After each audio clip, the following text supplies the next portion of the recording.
Hey, what's up, guys? Adriana Jimenez at Fino Boxing here with Robert Diaz. Robert, we're here fight week for Jorge Linares versus Luke Campbell, putting his title on the line against this tough opponent from the UK. How do you see this fight? Why should the fight fans come out? Well, I mean, all the fight fans love to see toe-to-toe battles, love to see wars, love to see blood. But you're going to get here is a technical fight. I mean, you have two very good technicians. I mean, anybody that's seen Jorge, especially in the last few years, everybody's known the talent was there, but over the last few years has seen a development in Jorge to where the technique is there, but also that instinct to, if he sees your opponent hurt, he's going to go for the kill. Luke Campbell is an Olympian, gold medalist, the top in the UK, and he's the mandatory. He's coming for vengeance. He's coming to get the title and take it home.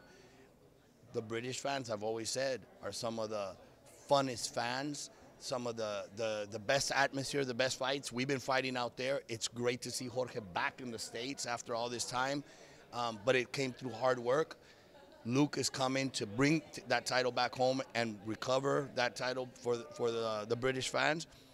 And Jorge is enjoying what he has and doesn't want to give it up. So it's going to be a very competitive, expect a chess match for at least the first half. And then once one of those guys gets going, he's going to start dominating and take over from there. I agree with you. Linares, you know, of course, he's a world champion, and I just talked to Campbell's trainer, and he mentioned that, you know, he's changed his style a little bit, he even mentioned like a little bit of Mexican style, which I was, you know, surprised though. So it's definitely going to be a very interesting fight, right? Definitely an interesting fight. Definitely a very even fight. By no means do I think Jorge's in an easy fight. Obviously, I believe I have the confidence in his skill and his ability and his training, but I know it's a very tough fight and it can go either way. Exactly. And I want to congratulate you on such a spectacular event this past weekend. Of course, CANELO, Golovkin. You know, we've heard on ESPN and on multiple sources, you know, we've heard talk about that not the rematch, but the tiebreaker. The tiebreaker that talks are beginning to talk this week. Is there any truth to that? Absolutely, absolutely. I think as soon as the fight was over, both warriors, both champions are not satisfied. And the only way to change that or fix that is round 13. And obviously it's something that I think the fans want to see. I think definitely I want to see. And most importantly, they want to get back in there. So soon enough, it can happen. It can happen. And, you know, unfortunately, a lot of focus is, you know, given to that one bad card. But besides that, it was such a fantastic, fabulous fight.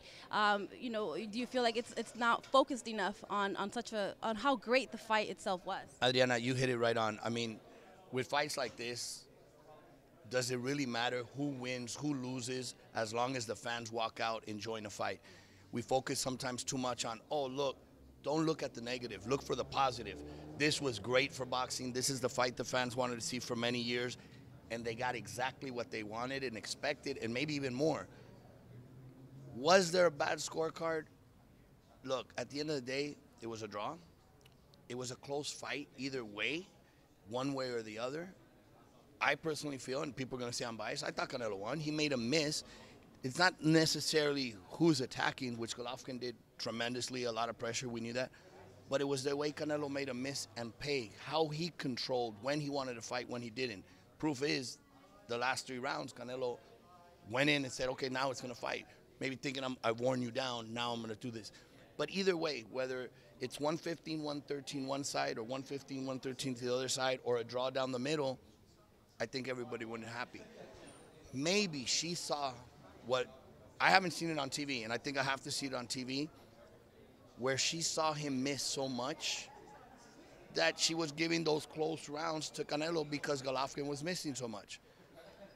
I can't say I disagree with the 118, 110 because I have a former world champion that after the fight, Hall of Fame world champion, said, I had a 117, 111, so she's not that far off.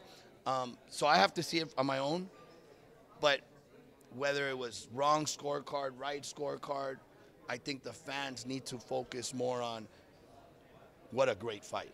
You know, you go in for a meal, and it was a tremendous meal. You have a great time with your friends there. Do you focus on that valet guy that maybe threw the keys, or you focus on the enjoyment, the party you had with your friends, that dinner, and that's what we should be savoring right now, remembering, because we don't get it all the time, but we did that night. You definitely did. And, as a matchmaker, I know, you study fighters' abilities and everything there is to them very, very, very well. Were you surprised of how Golovkin did not throw that many body shots as he's used to before?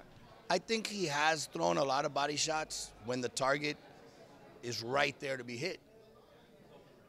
I think he didn't throw him as much this time because the target wasn't there just laying on the ropes to be hit.